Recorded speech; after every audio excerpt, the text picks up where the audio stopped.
ठहरी ठहरी सी जिंदगी क्यों है, मेरी आंखों में ये नमी क्यों है, जिसको आंखों से दूर रखना था आज गुर्बत में फिर वही क्यों है। जबकि सच्चाई सिर्फ स्याही है, फिर मेरे घर में रोशनी क्यों है।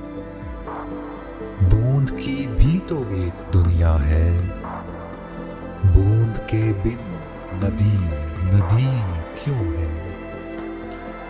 तुमको आदर्श सब मिला है यहाँ, दिल में फिर भी ये तिश्नगी क्यों है।